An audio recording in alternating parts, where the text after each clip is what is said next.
আমার রান্নাঘরে প্রতিদিনের মতন আবার একটা রেসিপি নিয়ে হাজির হয়ে গেছি। আপনারা কেমন আছেন? আশা করি আপনারা ভালোই আছেন। আপনাদের ভালোবাসায় আমিও ভালো আছি। আমার রেসিপিটা দেখার জন্য সবাইকে জানাই স্বাগত। আজকের রেসিপিটা হচ্ছে পুরোপুরি নিরামিষ রেসিপি। এই রেসিপিটা গরম গরম ভাতের সাথে বা রুটির সাথে দারুণ লাগে। কুমড়ো আলু দিয়ে একটা পাঁচফোড়ন দিয়ে তরকারি বানাবো। দেখুন তার জন্য আমার কি কি লাগবে। কুমড়োগুলোকে ছোট ছোট করে কেটে নিয়েছি, আলুগুলোও ঠিক তার মতন করে কেটেছি। সাথে আছে টমেটো, কাঁচা লঙ্কা, ধনে পাতা, আর প্লেটের মধ্যে একটা মশলা নিয়ে নিয়েছি, ধনে, জিরে, শুকনো লঙ্কা। তার সাথে আরও কিছু মশলা পড়বে, আপনারা তো সবই দেখতে পাবেন। চলুন তাহলে রেসিপিটা কিভাবে করছি সেটা দেখা যায়। গ্যাস অন করে খালি কড়াই বসিয়ে দিয়েছি। খালি কড়াইয়ের মধ্যে শুকনো লঙ্কাটাকে আগে একটুখানি নেড়ে ছেড়ে নেব, কেননা লঙ্কাটা হতে একটু তো সময়ই লাগে, জানেন আপনারা সবাই। তাই জন্য লঙ্কাটাই আগে খালি কড়াইতে একটুখানি নেড়ে ছেড়ে নেব। লঙ্কাটা ভাজা হয়েই এসছে। এবার দিয়ে দেবো গোটা জিরে আর ধনে একসাথে করে সব নেড়ে ছেড়ে ভেজে দেবো। খালি কড়াইতে ভাজা হয়ে গেছে গোটা মশলাগুলো। এবার আমি নামিয়ে নেব।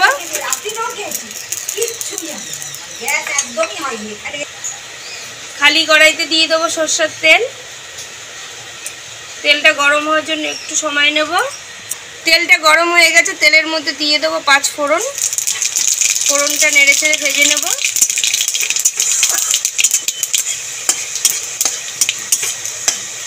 ফোড়নটা ভাজা হয়ে গেছে। আগে থেকে যে আলু কেটে রেখেছি আলুগুলোও দিয়ে দেবো।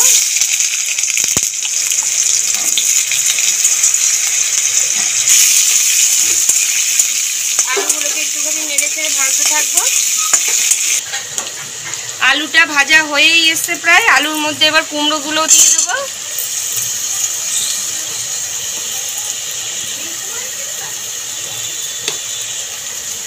হলুদ গুঁড়ো, নুন। এবার একসাথে আলু আর কুমড়োটাকে আবার একটুখানি ভেজে নেব।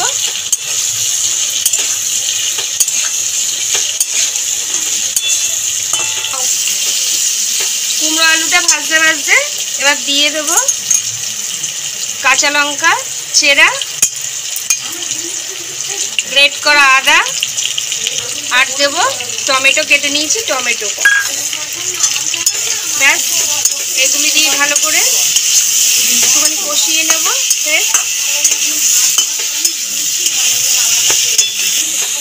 আদা টমেটো দিয়ে ভালো করে একটুখানি কষিয়ে নিলাম। এবার একটুখানি মশলা দিয়ে দেব। ধনের গুঁড়ো অল্প একটুই দেব।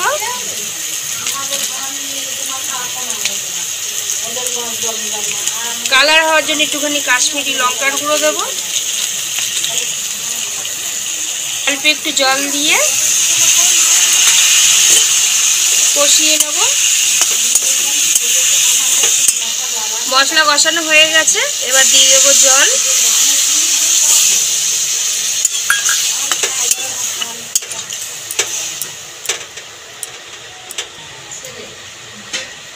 ভাজার সময় নুন দিয়েছিলাম আমি, এবার স্বাদ মতন আবার একটুখানি নুন দিয়ে দিলাম।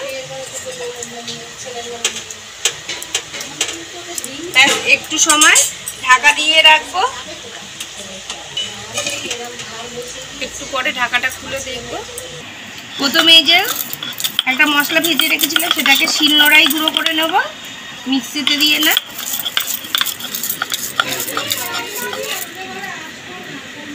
এই ভাজা মশলার গন্ধটা এত ভালো লাগে। ভাজা মশলা মানে কি বলবো।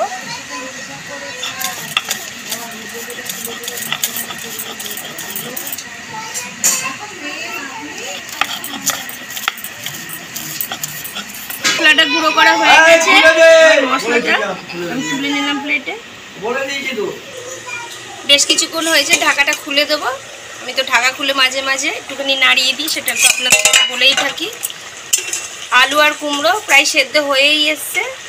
আমি আর ঢাকা দেব না, এরমই থাকবে। গুঁড়ো যে মশলাটা করে রেখেছিলাম ওটা এবার দিয়ে দেবো।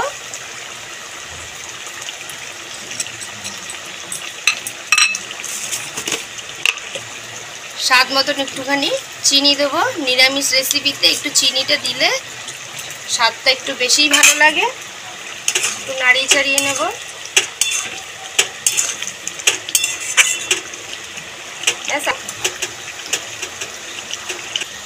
ব্যাস, কুমড়ো আলুর নিরামিষ একটা তরকারি হয়ে গেছে। নামানোর আগে একটুখানি ধনেপাতা ওপর দিয়ে দেবো।